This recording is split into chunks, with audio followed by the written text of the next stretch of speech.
네, 말씀 함께 볼게요. 고린도전서 11장 17절부터 22절까지입니다. 네, 고린도전서 11장 17절부터 22절까지. 고린도전서 11장 17절부터 22절까지 기록된 말씀을 저와 여러분이 한 절씩 교독하시고 마지막 절 합독하겠습니다. 우리 의성대 특수홍과 혼진자매를 위해서 또 헌금을 위해서는 담임 목사님께서 기도해 주실게요. 17절 제가 먼저 보겠습니다. 내가 명하는 이 일에 너희를 칭찬하지 아니하나니 이는 너희의 모임이 유익이 못되고 도리어 해로움이라. 먼저 너희가 교회에 모일 때 너희 중에 분쟁이 있다함을 듣고 어느 정도 믿거니와 너희 중에 파당이 있어야 너희 중에 옳다 인정함을 받은 자들이 나타나게 된다. 그런즉 너희가 함께 모여서 주의 만찬을 먹을 수 없으니 이는 먹을 때에 각각 자기의 만찬을 먼저 갖다 먹으므로 어떤 사람은 시장하고 어떤 사람은 취함이라.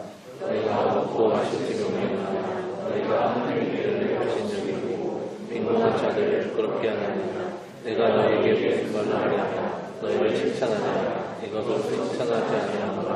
내가 너희에게 전한 것은 주께 받은 것이니 곧 주 예수께서 잡히시던 밤에 떡을 가지사 축사하시고 떼어 이르시되 이것은 너희를 위하는 내 몸이니 이것을 행하여 나를 기념하라 하시고 식후에 또한 그와 같이 잔을 가지시고 이르시되 이 잔은 내 피로 세운 새 언약이니 이것을 행하여 마실 때마다 나를 기념하라 하셨으니 너희가 이 떡을 먹으며 이 잔을 마실 때마다 주의 죽으심을 그가 오실 때까지 전하는 것이니라.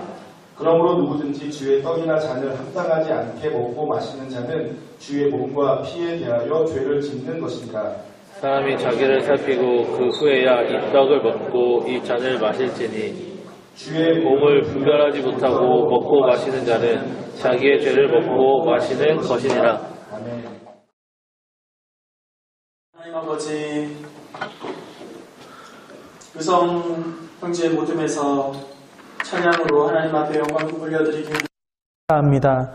고백한 대로 참된 예배자가 되게 하여 주옵소서. 또한 우리 현진자매 이제 고향으로 다시 돌아가게 됩니다. 하나님, 어머니의 건강을 위하여 또 본인의 건강을 위하여 기도합니다. 하나님께서 만져주시고 치료하시고 새롭게 하여 주옵소서. 또한 좋은 소식만 서로 왕래할 수 있도록 하나님께서 함께하여 주옵소서. 이 시간 말씀을 듣기 원합니다. 민감하게 하여 주시고 또 마음이 주님 앞에서 새로워지는 귀한 시간 되게 하여 주옵소서. 예수님의 이름으로 기도하옵나이다. 아멘. 내일부터 고난주간 특별 새벽기도회가 시작됩니다. 우리 청년들, 믿음은 결단의 연속입니다. 결단이 없는 믿음은 믿음이 아닙니다. 결단 없이는 믿음 생활할 수 없습니다. 결단 없이는 믿음이 자랄 수도 없습니다. 또 성숙할 수도 없습니다. 이번 특별 새벽기도를 앞두고 여러분 어떤 마음으로 맞이하시는지 모르겠어요. 그냥 어쩔 수 없어. 해도 소용없지. 그런 약한 마음 먹지 마시고 결단하시고 새벽마다 이번 한 주간 동안 하나님 앞에 간절하게 나아가고 또 새벽기도회를 중심으로 한번 여러분들이 삶을 계획 세워오시면 그렇게 할 수 있도록 하나님께서 여건도 환경도 건강도 주실 줄로 믿습니다. 고난주간은 여러분 어떻게 이해하시면 되냐면 고난주간은 십자가의 은혜에 가장 가까이 가는 한 주간이다 생각하시면 돼요. 고난주간은 십자가의 은혜에 내 영혼의 정점을 찍어야 1년 365일 우리는 십자가를 묵상하고 경건하게 살아야 하지만 이 한 주간은 십자가의 은혜에 정점을 찍어야 하는 시간이다. 그렇게 생각하시면 돼요. 어떻게 여러분 십자가의 은혜에 가장 정점을 찍으시겠습니까? 고난주간 특별 새벽기도회를 통해서 주님의 고난에 참여한다 그런 표현을 많이 쓰는데 저는 이 기간 동안 피곤으로라도 참여해야 된다고 생각해요. 피곤으로라도 참여해야 된다. 왜 이렇게 피곤하지? 고난의 피곤으로라도 참여해야 된다고 생각하는 사람이에요. 피곤 안 하고 신앙생활, 믿음생활 잘할 수 있는 방법이 있으면 알려주세요. 없어요. 없습니다. 다구지게 마음 먹으면 여러분 할 수 있습니다. 약한 마음 먹으면 이도 저도 안 됩니다. 특별 새벽기도회 혼자가 쉽지 않기 때문에 함께 모여서 새벽기도회 하는 겁니다. 여러분 혼자 잘 할 수 있는 분들은 굳이 특별 새벽기도 필요 없습니다. 혼자 안 되니까 우리가 함께 모이는 것이고 또 함께 서로 독려하는 것입니다. 나뿐만 아니라 우리 전체가 이번 기간을 통해서 서로 알람을 해주고 또 끌어주고 또 함께 자가용 있으신 분들은 카풀도 하고 그러면서 한 주간에 지내보시면 아마 특별한 의미의 시간들이 있지 않겠는가. 더욱이 마음의 기도의 제목이 있으면 그 기도의 제목을 가지고 한번 간절히 부르짖어서 나아가면 하나님께서 다른 사람은 둘째치고라도 그 사람에게만 주시는 아주 꿀맛 같은 은혜가 있을 거라고 생각을 해요. 그러니까 결단하시고 또 모험하시고 도전하시면 좋겠습니다. 그리고 오늘 성찬 예식을 진행하게 됩니다. 예배 설교 이후에 성찬 예식을 할 때에는 우리 가운데 두 분단으로 이렇게 좀 자리를 이석해 주시면 훨씬 더 성찬 예식을 하는 데에 또 순조롭게 잘 진행을 될 수가 있을 거라고 생각하고요. 참고해 주시면 좋겠습니다. 오늘 성찬의 의미에 대해서 잠시 살펴보려고 합니다. 여러분 성찬을 함에 있어서 어떤 마음으로 이 자리에 참여하셨습니까? 어떤 기대감들을 가지고 이 자리에 앉아 있습니까? 별로 그다지 특별함이 없는 그런 마음으로 여기 앉아 있다면 이 짧은 시간에 다시 한번 마음을 새롭게 하시고 이 성찬 예식이 어떤 의미가 있는지 어떤 영적인 유익으로 우리에게 주셨는지 그리고 이 성찬 예식을 통해서 얼마나 하나님의 은혜 안에 우리 공동체가 세워져 가는지를 다시 한번 붙들고 의미 있는 성찬에 참여하시기를 바랍니다. 이 성찬은 듣는 복음이 아니라 만지는 복음이에요. 이 성찬에는 살아있는 복음이 있습니다. 우리 온몸으로 느끼고 미각으로 느끼는 그런 복음이 이 성찬에는 있습니다. 그저 형식적으로 그냥 이전에 하던 대로 참여하는 것이 아니라 다시금 그 정신을 본래의 정신을 붙들고 이 성찬 예식에 참여하기를 부탁을 드립니다. 오늘 고린도전서 11장에 보시면 고린도 교회가 모일 때마다 아주 분쟁을 하고 있는 것을 보게 됩니다. 18절에 먼저 너희가 교회에 모일 때에 너희 중에 분쟁이 있다 함을 듣고 이렇게 되어 있습니다. 이 분쟁이라는 단어를 본뜻을 찾아보면 찢다, 찢어놓다라는 그런 의미예요. 서로 이렇게 분리시키는 거죠. 나누는 것이죠. 갈라놓는 것이에요. 그리고 19절에 보면 너희 중에 파당이 있어야 옳다 하는 사람이 있을 것이다. 파당, 당파, 편 이런 거죠. 그런 것들 나누는 것을 옳다 이렇게 하는 사람들이 있을 거라고 그렇게 이야기를 하는 것입니다. 그런데 우리 주님께서 십자가를 지신 이유에 대해서 우리 예수님이 십자가를 지신 이유는 죄로 말미암아 우리가 하나님과의 단절, 분리되어 있던 것을 이제 화목하게 하시는 그런 이유가 있고 또 우리 예수님이 십자가에 죽으신 이유는 우리 믿는 성도들이 서로 하나 되기를 원하셔서 서로 한 몸이 되기를 원하셔서 그렇게 우리 주님이 십자가에서 죽으셨다는 거예요. 우리 말씀을 통해서 그 사실을 한번 확인해 봅시다. 에베소서 2장 13절과 14절 말씀, 우리 주님께서 십자가에 죽으신 이유, 자기의 몸을 내어주신 이유가 무엇입니까? 같이 읽어봅시다. 시작. 이제는 전에 멀리 있던 너희가 그리스도 예수 안에서 그리스도의 피로 가까워졌느니라.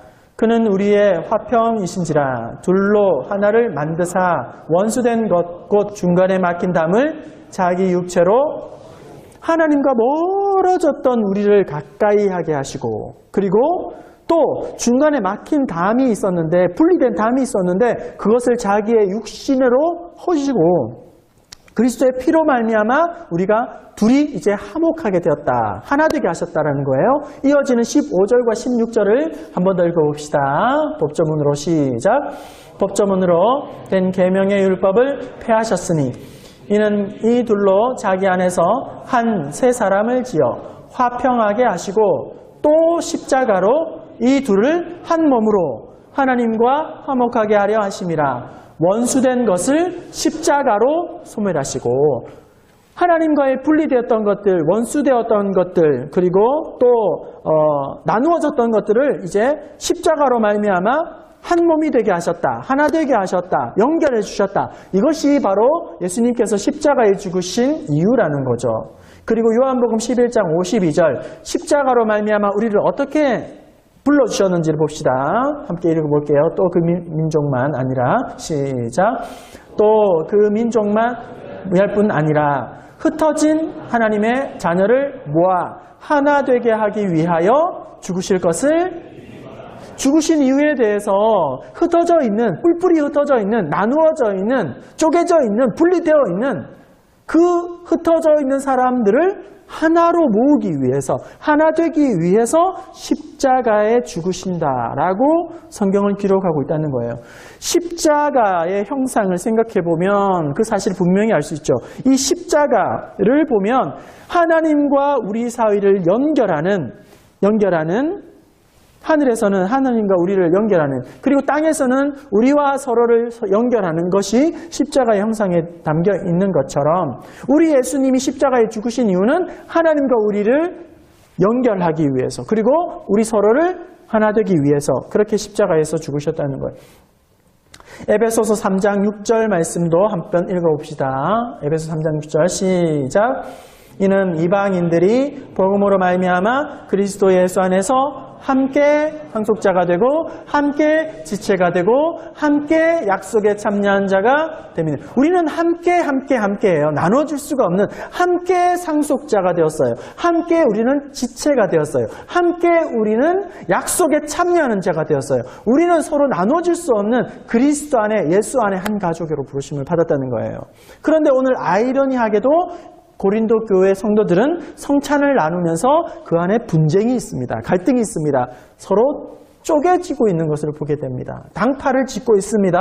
왜 이런 이유가 있었을까요? 처음부터 성찬에 이런 의미가 있었던 것은 결코 아닙니다. 이 성찬은 우리의 신앙에 유익으로 주셨어요. 그런데 그것이 유익이 되지 못하는 거예요. 이 성찬은 우리를 모임을 세우는 대로 주셨는데 그들은 이 성찬을 위해서 하면서 해치고 있는 거예요. 성찬은 찢어진 사람, 우리들을 하나로 모아주셨는데 그들은 계속 나누어지고 분리되려고 하는 그런 모습을 보이게 됩니다. 왜 이런 일이 벌어졌을까요? 초대교회는 성찬을 통해서 더욱 든든하게 한 몸으로 세워졌습니다. 이 성찬을 예식을 할 때마다 우리는 하나입니다. 우리는 지체입니다. 우린 그리스도 안의 형제와 자매입니다. 이렇게 믿음으로 세워져 갔었는데 오늘 고린도 교회는 그것을 처참하게 무너뜨리고 있다는 거예요. 왜 그런가 보니까 그들이 성찬의 처음 그 의미를 잃어버리고 처음에는 이 성찬의 기쁨과 감격으로 참석을 했었는데 공동체를 세우는 일에 쓰임을 받았는데 어느 순간 성찬을 참여하면서 그저 잔과 떡을 먹고 마시는 일에 취하고 말았다는 거예요.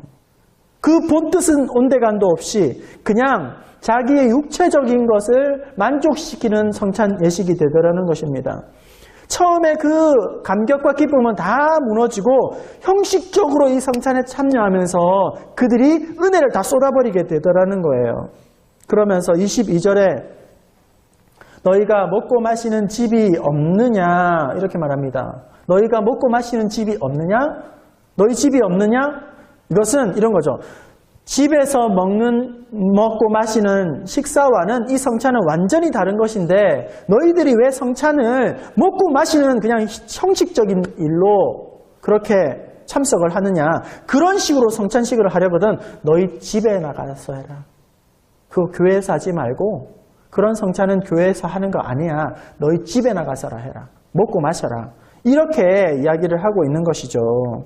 그러면서 오늘 성찬에 대한 의미를 다시 한번 우리에게 재확인시켜 주고 있는 것입니다.